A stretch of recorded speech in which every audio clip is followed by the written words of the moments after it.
Hello, everybody, and welcome to the stream. Thank you for joining episode 1 of the PEP, aka Post-Emo Phase podcast.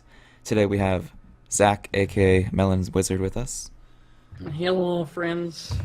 And Zach will be a reoccurring guest, and quite frankly, will serve more as a co host on the podcast than anything else.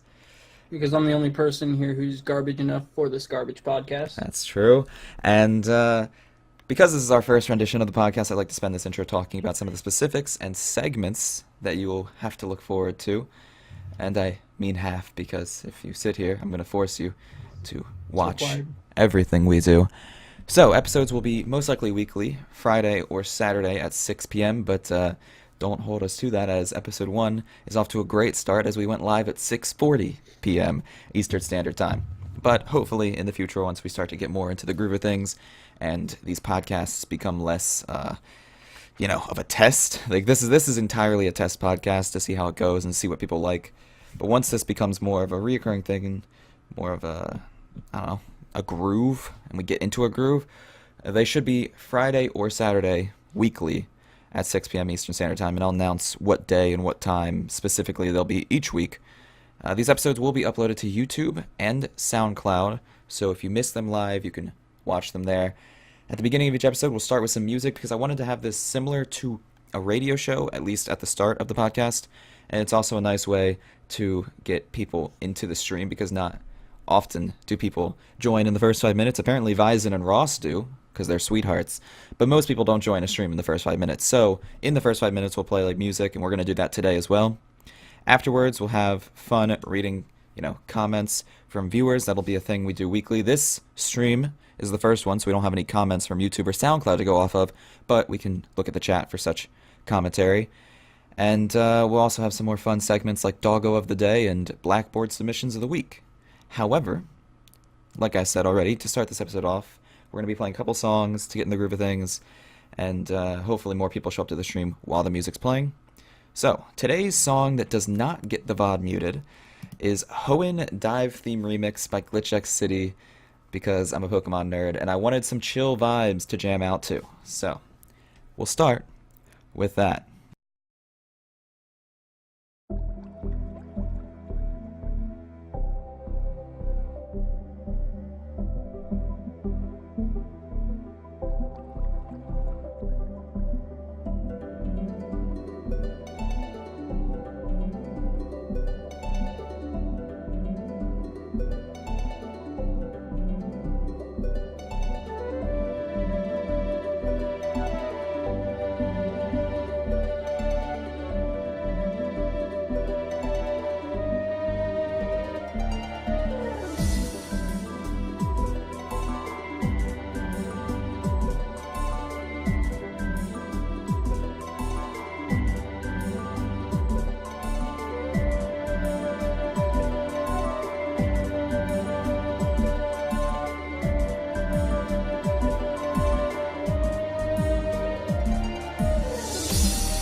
Alrighty, we're back, and if you already haven't got the feel of the podcast, the vibe we're going for, uh, that 4 minute chill song should show you just how many balls we have going into episode 1.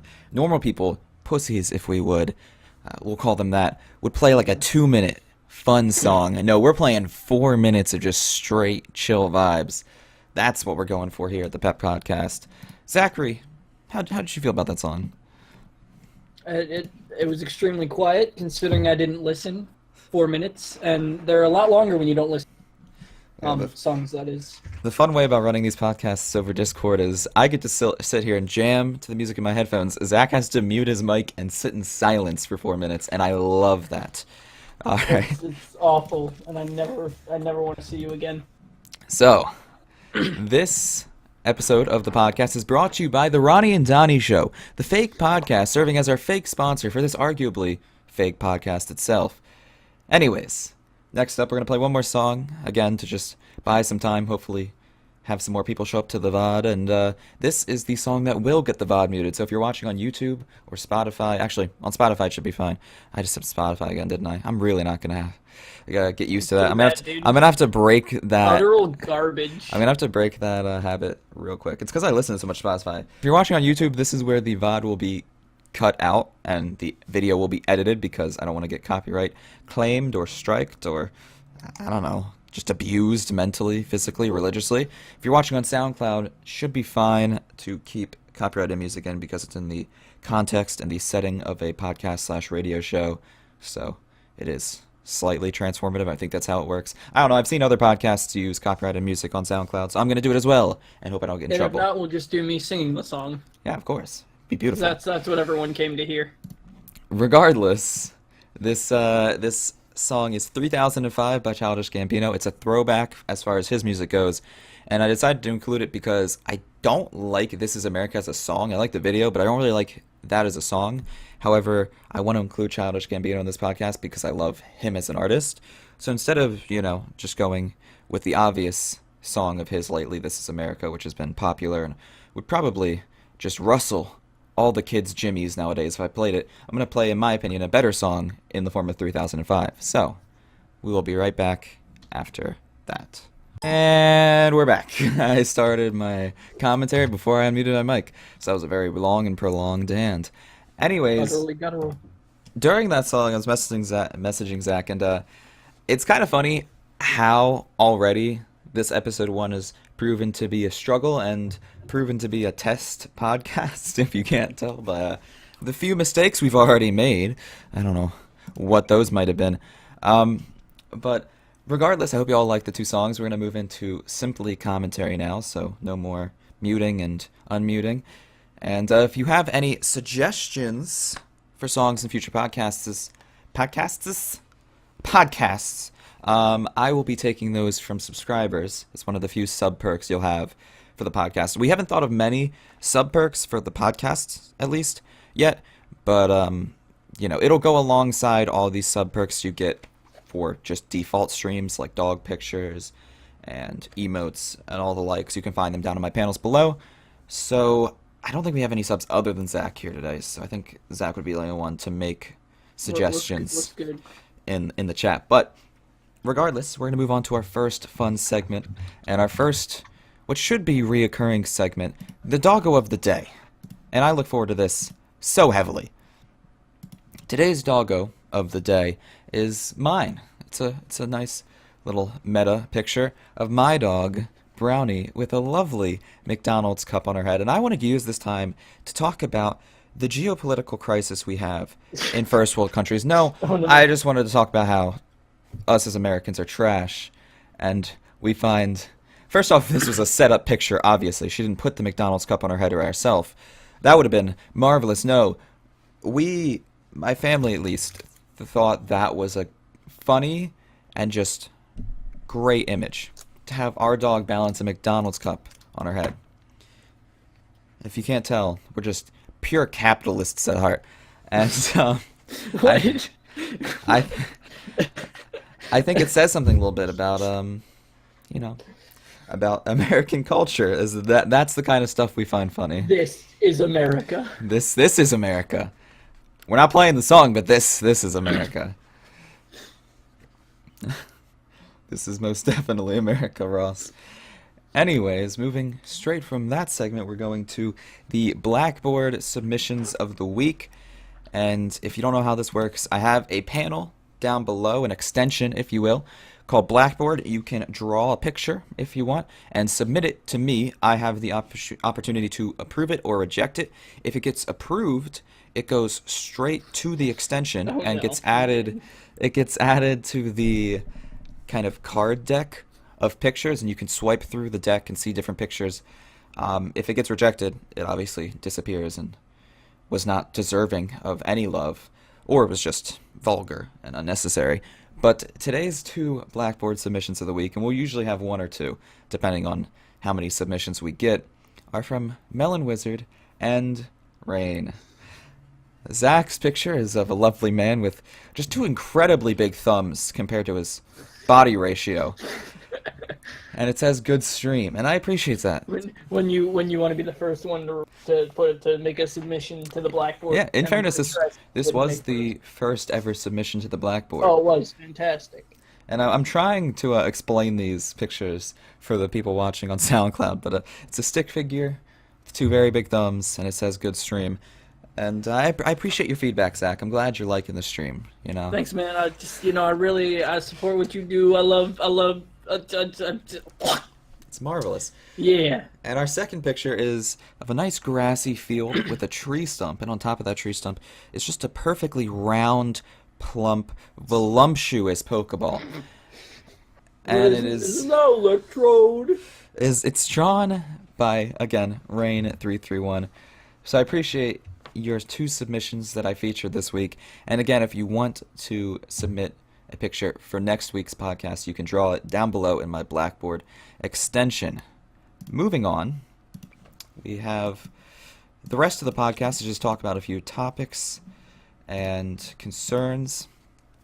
So, our first topic for the day are old throwback stories that can be embarrassing, they can be fun, they can just be whatever you want. Zach, would you like to start? No. Okay, lovely. So I want to set the scene for you, for my story. A forest, Latvia, 1922. And more realistically, the most embarrassing story of my life. So I think I told this once on YouTube. And Ross is correcting me, by the way, in the chat. It's Voltorb. Yeah, who whatever. appears I saw it and I didn't want as to a acknowledge Pokeball. it because it was. See, I couldn't remember if it was Voltorb or Electrode, so I didn't comment, but I'm glad we have Ross fact-checking here. The professional. Ross can be our presidential debate fact-checker. Anyways, back to my story. This is the most embarrassing story, I think, of my childhood, is what scarred me the most.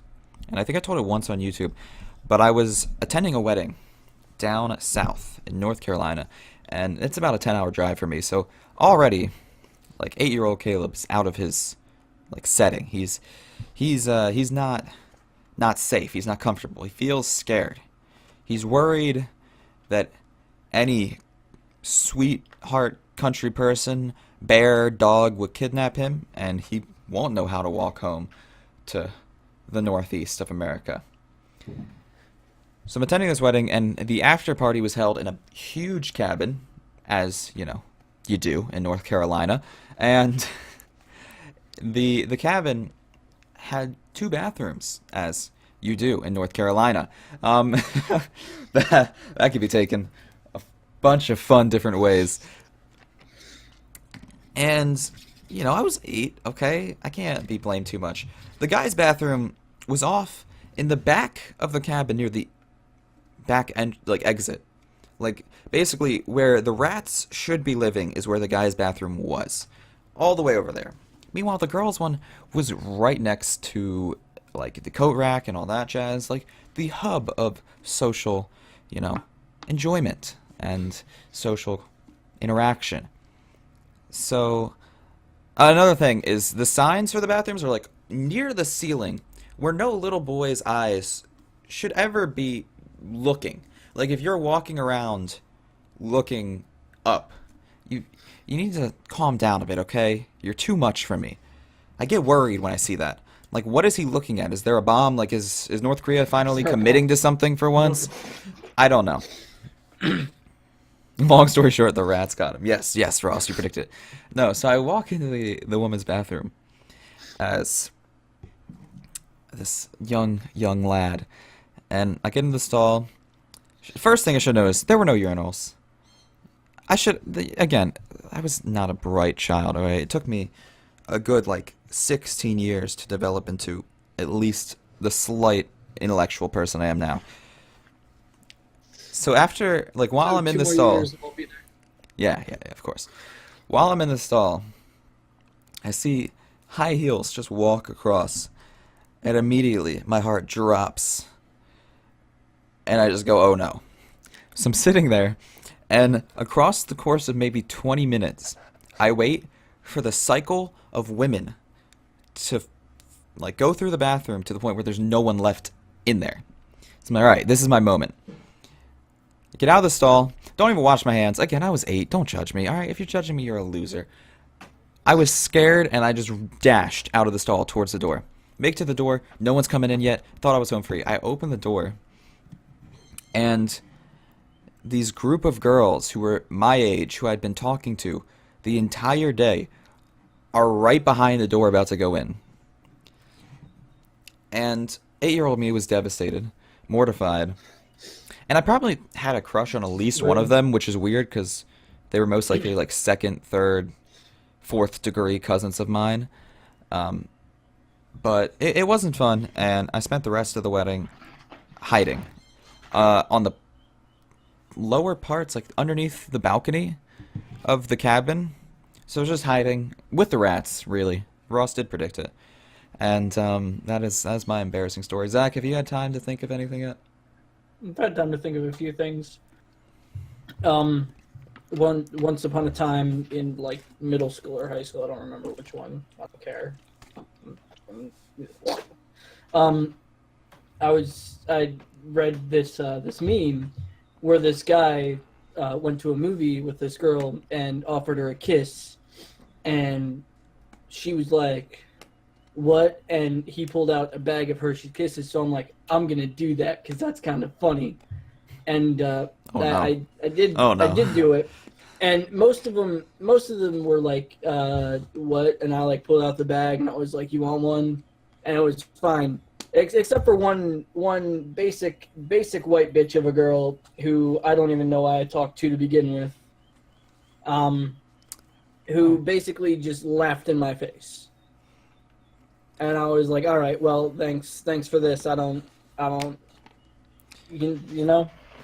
See, I'm glad indirectly we were both at a young age rejected by girls we had, at least slight crushes on. For you, it was a random white girl in middle school. For me, it was a third cousin. All the same, obviously. I mean, again, it was North Carolina.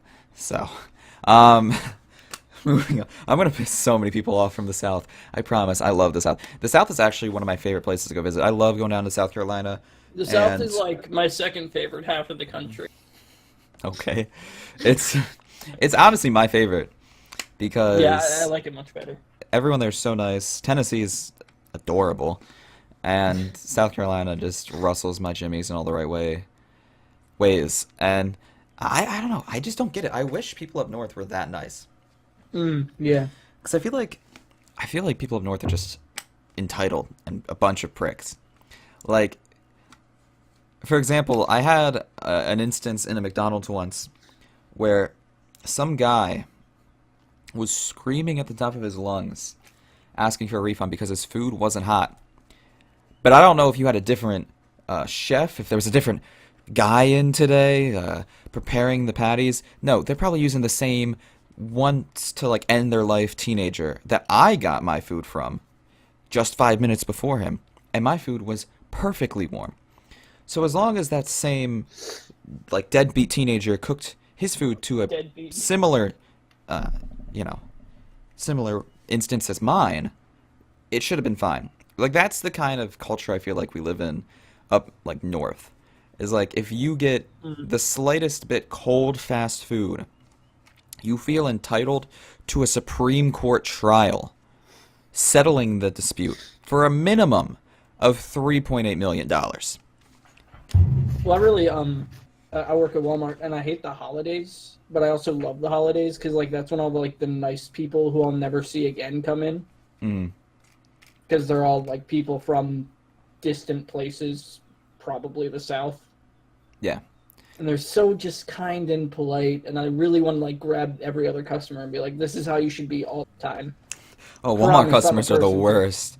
dude. Never have I ever had so many people in one day come into the back room trying to bitch at me to get them stuff than I did today. There were like four of them. Like, so something that was, for example, like just needed to be restocked Something that we didn't have at all. at One all. one of the things we didn't carry. Hey, One I of the know, things we were just completely out of. I know you're busy right now, and I'm not allowed to be back here, but I'm actually looking for a small 6-year-old Vietnamese boy. I didn't see any back by the bike racks. I thought you kept them just on the aisle across from that. So if you could find one for me, I'm gonna buy him real quick and head out to my soccer meeting to watch my kid play. That's what happened, No, right? but like the yeah, that's totally exactly it. That's But what that's the only reason I go to Walmart, to be honest. it's It's for the small Vietnamese. Vietnamese boys. If I'm going for groceries or any other basic supplies, I'll usually head out to like Giant or Aldi. Yeah, whatever, man. Sorry. No, but it was, and after that, they like threatened to go across the street to the grocery store across the street, and I'm like, all right, go for it. You'll put a huge dent in the multi-million dollars that this store in particular makes a day. Oh no, however will Walmart stay afloat without your business, Sharon? Yeah, exactly. Oh, you're taking your 3 kids and divorced husband with you as far as business goes? 5 losses in one day. Oh man, no, not like $60 out of 300,000. Yeah, whatever. I have no time for those kind of people. Even like Oh, I've never worked in customer service jobs because I've only worked in hardscaping, landscaping, carpentry, and reffing. And I guess reffing kind of because I deal with like the players who are oftentimes annoying and bitchy. But even in those first 3 jobs, like the manual labor jobs, I still got people who complained to high heaven. For example, we were doing mulching on row homes once when I was working in landscaping, and because the row homes they all share the same building, but because we got a little bit of mulch on someone's property line, which is easily and practically, meaning we were going to clean it up by the time we went home that night, because we're not leaving mulch there overnight. We're going to get it all done in one day and then clean up. Someone came out of that building. I was assuming it was like a, I don't know if it's like a wife. She seemed too young to be like the wife of someone living there, but maybe like the daughter, like a college student. I don't know. Maybe she was one of those people you see on Twitter who's like 19, married, homeowner, God is good. oh She could god, have I been hate that, that so much. but That is a load of shit. I'm 90% sure she was just like the college student daughter of someone who lived there. She came out and immediately started yelling at me that we needed to move it, like right now. And I said, "Sorry, ma'am, I can't. Like that's not. I'm not in charge of that. You have to talk to my boss." And she wouldn't let me defer to my boss. Like me, the youngest person there at like 16, 17, she wanted me specifically to fix her problem, not anyone else who worked there who was older than me, not my boss. And it was just the worst experience I've ever had to deal with as far as just Mm. dealing with people in a workplace goes. People outside the workplace, in the workplace. Well, I hang out at the customer service desk after after during my last 15-minute break until I clock out Hmm. because I like the two people that work there all the time. And so a customer comes up to them and like starts bitching about this one thing, and they're like, "All right, we'll return it." And they like needed a manager to sign off on it like on the spot. And this lady would not let them call a manager.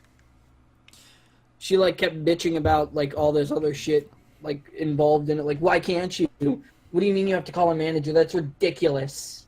Yeah, I feel like And my favorite thing about the two people in customer service is like they give no shits at all.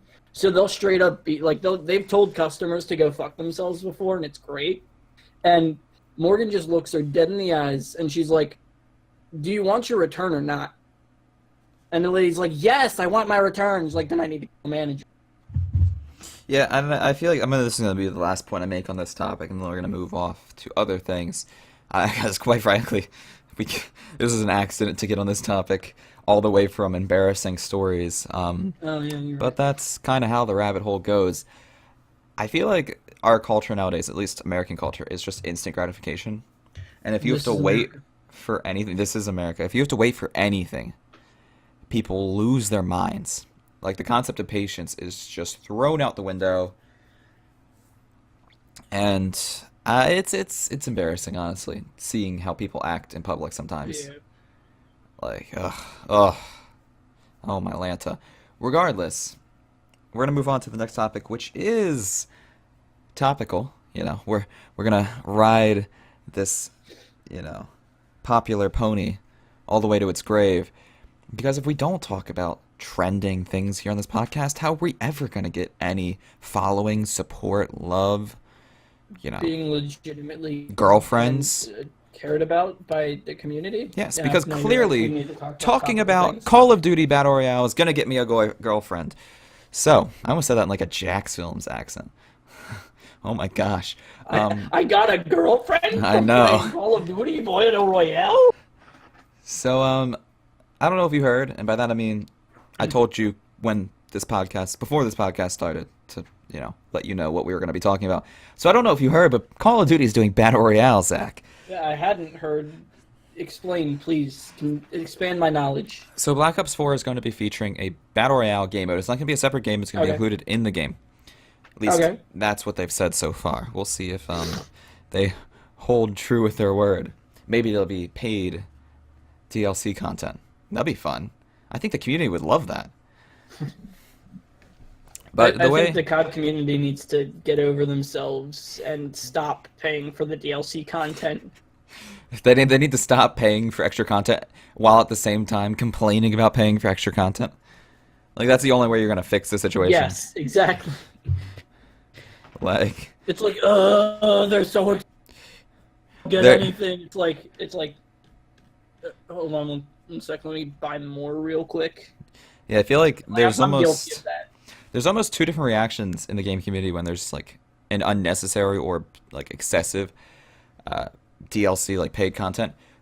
Call of Duty is the one extreme of the end where people complain about it but then spend their life savings into it, like they're investing in BitConnect or something. Yeah. But I think Star Wars Battlefront 2 was a great example of the other extreme because What you should do. it annoyed people so much they refused to invest in it, while at the same time just plummeting that game's reviews and overall like quality in the eyes of the gaming community. So I think that was a Like I great literally still haven't bought that game. I was gonna buy it like the second it was announced, same. and then they were like, "Hey, here's how we're gonna go about it," and I was like, "Ha, never buying from that company again." Yeah, same. I agree. I was And looking I forward don't know to if it. like if they fixed it, maybe I'm gonna consider it, but I don't. It's not a. Mm. I have a fiberglass splinter.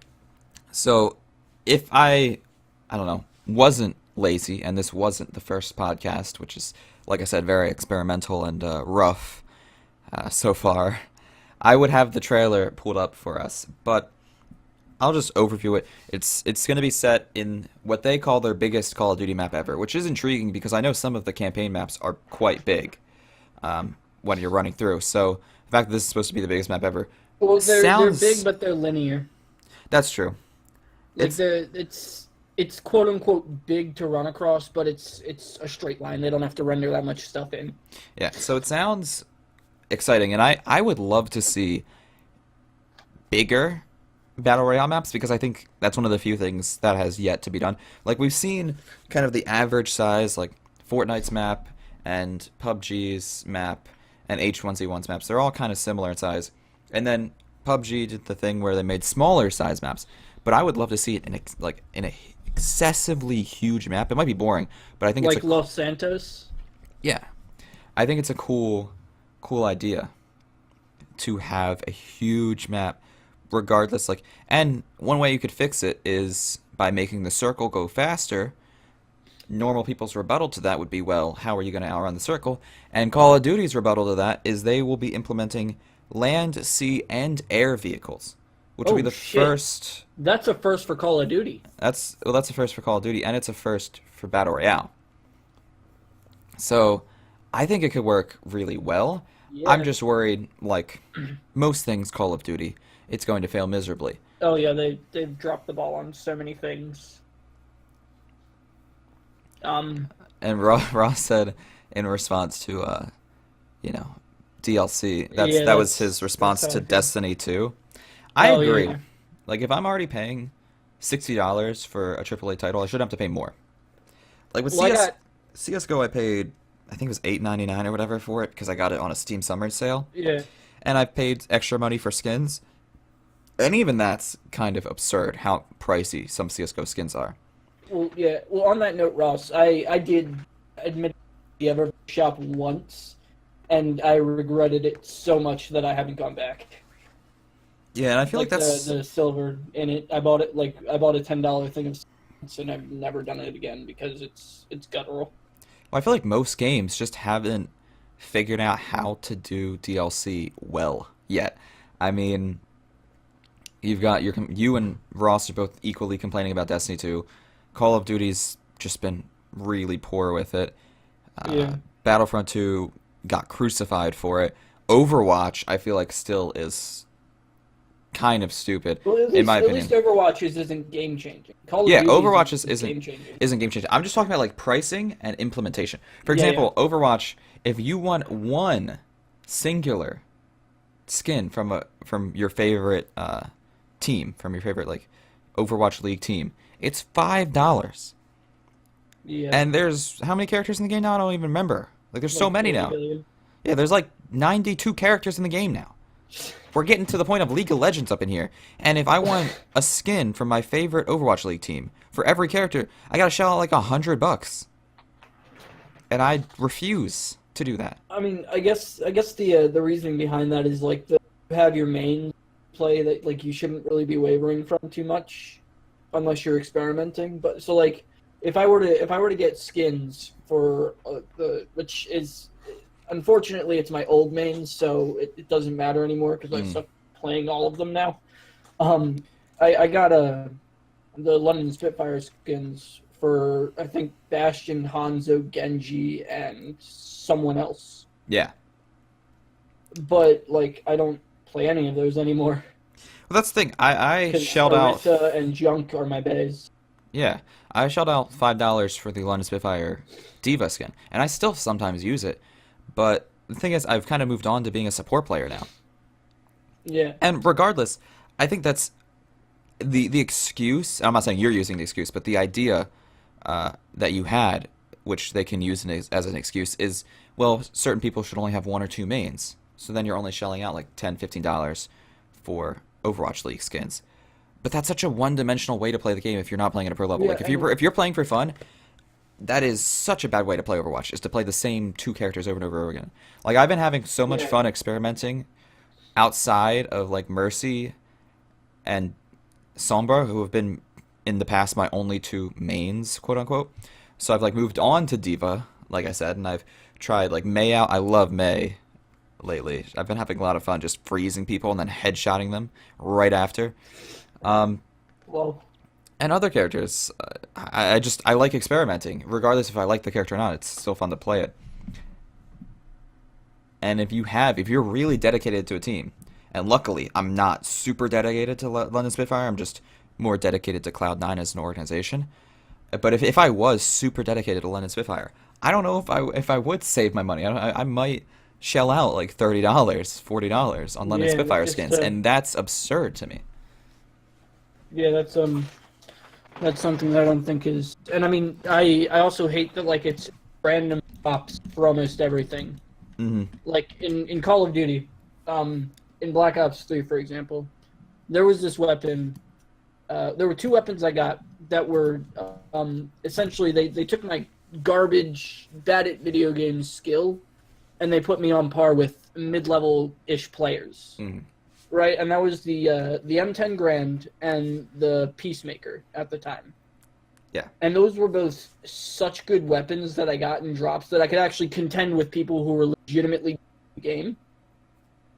But it was all RNG based. So I had them on my PS4, and I'm like, I got Black Ops 3 for PC, and I like played it a little bit, and it was like, hey, you gotta RNG get them. Yeah. And it was absurd because I only got skins for like the first 5, and I was like, all right, I'm. Mm.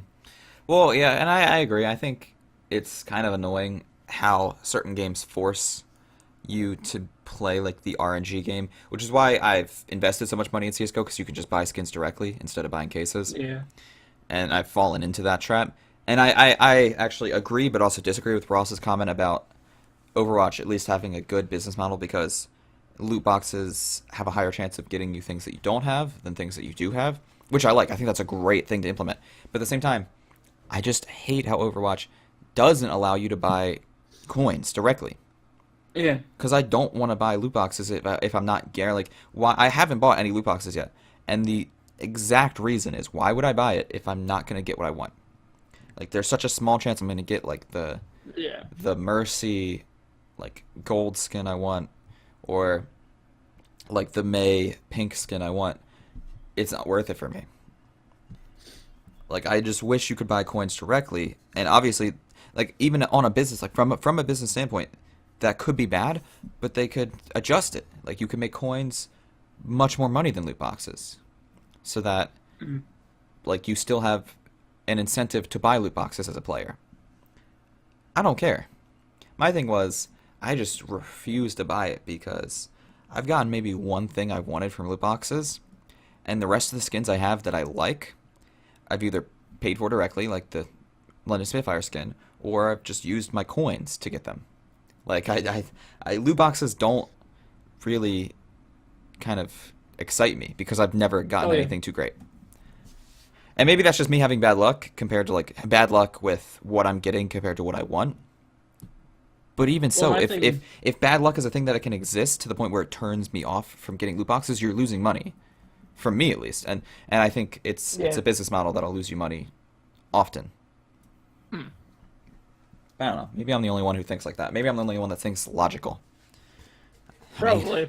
Honestly, clearly they're still going strong.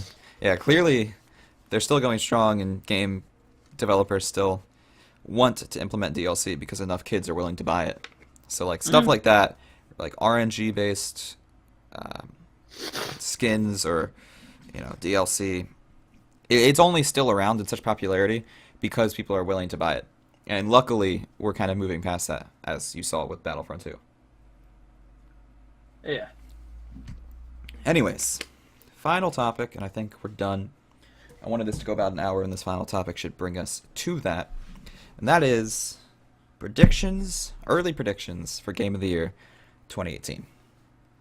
I have my top 3, and then I have what I think is the winner, but I could be wrong.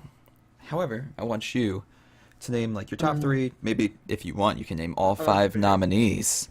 If you think you predict every single one. Yeah, if you could. I think what's it? Red Dead that's coming out is going to be is going to have a big chance to win.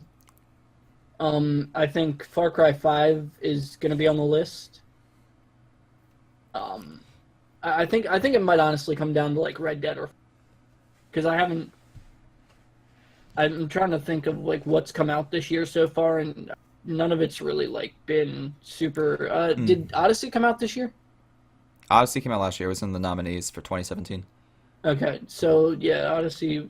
Oh yeah, Metroid Prime if it comes out this year. Oh yeah, I totally know about that game. That'll probably be nominated, but I don't think it has a chance. Yeah, and then nominated, same thing. I want to die. Nominated. I don't know. I want to come up with my own third one because Ross kind of handed me that one. Yeah, Metroid Prime will definitely be denominated. But yeah, considering Nintendo's track record right now, I could see a Nintendo game making it. I just maybe Smash would be on there. I just don't think a Nintendo game will win this year because I don't see any Nintendo games being like insane I mean, yeah, this year. Smash is gonna have to be god tier. Yeah, like I said, a Nintendo game will most likely get nominated. It's just they're not going to release another Breath of the Wild tier game this year, so they're not going to get another win back to back. For me, my top three out of the five nominees that I think will get picked would be Far Cry 5, God of War, and Red Dead. And what worries me is I think Red Dead should win from my biased standpoint, based off how the first game went and how this game's looking. However, it's coming out on October 26th, which gives it like the shortest amount of time to be played compared to like Far Cry 5, which came out much earlier in the year. Oh yeah, people are gonna have everyone's gonna have done everything to do in Far Cry 5 by the time Dead comes out. Yeah, like it could work for it because it'll be fresh in people's memory, but it also could be a huge con that it's coming out in October because it's going to have such a short playtime before the Game Awards in January. So I don't know. I don't know if it'll win. I think it should, based off my expectation for the game, but I don't think it will, like hands down win. I think it'll be a very, very close race. Yeah. Has Smash ever made a Game of the Year nominee? I don't think the Wii U one did because not a lot of people like loved it as much as past Smash games. I think that's a problem with the Smash community, honestly, is they are so stuck in the mindset that they need to stroke Melee off until every like GameCube system breaks so that they can't play it anymore. Like the Smash community just has an unhealthy relationship with Melee that the Wii U version of Smash 4, I don't think it was as popular as it could have been and should have been. I thought it was a fun game, but it wasn't that popular. So I don't think it was nominated for Game of the Year. Apparently they're remaking Final Fantasy VII. They've remade Final Fantasy VII so many times. They've made prequels, they've made sequels, they've made a movie off of it. I Get think it? Final Fantasy was your favorite game you guys made. yeah. Square Enix is trying to juice every penny out of Final Fantasy VII's hype train Yeah. possible. Yeah, I thought Smash 4 was fun, Ross. I agree with you in the chat, but I think the Smash community is a little it's a little much. But then again, I can't talk too much trash because it's the only like Nintendo game that's ever made the level of esports, and it's because the Smash community cares so much about the game. Like, and I've said this before when I've streamed like Mario Kart and Splatoon. Nintendo will never, or at least not under their track record, make a good esport game. And Smash falls under that example perfectly. Even though it is a good esport game and like it's a big esport now, Nintendo didn't make that happen. The community made that happen. And like Nintendo's tried with Splatoon, but it's failed. Clearly, like Splatoon's not on the top of Twitch, not even in like the top 20 games on Twitch on the daily. And it's because Nintendo has, first off, such a bad online scene. Like their online servers and their online just setting for their games is pretty bad. The amount of lag I get playing a Mario Kart lobby with only Americans in it, all people from the same country as me, not playing with anyone from They're all in Alaska, dude. yeah, it's like it's not like I'm playing anyone from an ocean away in Europe or Asia. And even though everyone in my lobby could be from America, the lobby will still be lagging to no end. And I think Nintendo either needs to step up their online scene, because that'll help promote people to play the game more competitively and at a higher skill level, or they just stop trying to get into esports and they focus that energy on making better games. And I'm not saying they're making bad games, but they could be making better games if they're not focusing energy on random Splatoon 2 tournaments hosted in Japan that have prize pools that are embarrassing in today's esports scene. I don't know. Like, I really wish Splatoon 2 would be an esport because I love that game. but I also don't play that game anymore because the servers are trash. Mm. So like, I don't know. It's a bummer. It's a real bummer with Nintendo and like their relationship to the esports community right now. But Yeah. Do you think there will ever be a cross compatibility between Nintendo and PC? Nintendo PC probably not. Because I know Xbox could do it because they both run on Windows, and I know PS4 could do it because Linux. Yeah, I But mean, probably not. Because for Nintendo, it's always been about like the consoles. The consoles have been the main focus of yeah, main that's true. focus of their energy and like what they want the public to see. Yeah. And I think that's proven in like the Switch. If you compare the Switch to like the Xbox One X, the Xbox One X is like promoted primarily for like the games it's gonna have and the graphics. The Switch was promoted heavily just by its looks and its features, Let's and that's kind of always been there's some Nintendo's thing. there's some meme. I don't remember what it is exactly. Actually, I can just look it up. Mm. Yeah, to finish my point, Nintendo always likes to kind of idolize the system itself to a similar degree as the games on the system. It's kind of weird, but it's a good marketing ploy for the Switch at least. It worked out well. Okay, so like as far as like PlayStation goes with their control system build, it's if it ain't broke, don't fix it. With the Xbox, it's like there's always room for improvement, and Mm. then with Nintendo, it's like innovation takes risks because like the PS4 controller's pretty much been the same. It's like the entirety of the PS or the PlayStation. Yeah. The Xbox has been slightly modified to better fit your hands and stuff, and then Nintendo is N64, GameCube, Wiimote. Yeah, and Ross just said in the chat Nintendo needs to focus on improving the Switch's social features. And to that I say Yeah, they are, Ross. You just have to pay a certain price a year to use them come this quarter four. that's what all PlayStation and Xbox play. You cut out, by the way. I said that's what all PlayStation and Xbox players have been for years, though. It's like $60 a year to Yeah. be social all year long, I think that was one of the which isn't. pros It's not Nintendo awful, but had. that's one of the pros of PC is that you don't have to pay to be Oh online yeah, and like that's get to talk to that people. was one of the that's always been a pro of PC. And it's was a pro of Nintendo was you didn't have to pay to be online, and now you have to. And come the end of this year, and it's gonna be stupid. Which is why I've kind of moved back to primarily playing PC, and I haven't been playing my Switch much on stream. Is because I'm just kind of over it. Until like a new game comes out, like Smash or something that I can fall in love with, I have not many reason to play Nintendo games Yeah, because like the single player games I've pretty much beaten, minus finishing Zelda. We don't gotta talk about that. And the online games I've beaten the single player mode, but why would I play the online mode if it's gonna be trash? So I don't know. I love my Switch, but I have complaints with the Switch, as I do really any console. The only gaming system I don't have complaints with is a PC. So that's kind of why I've moved back to PC gaming on Twitch.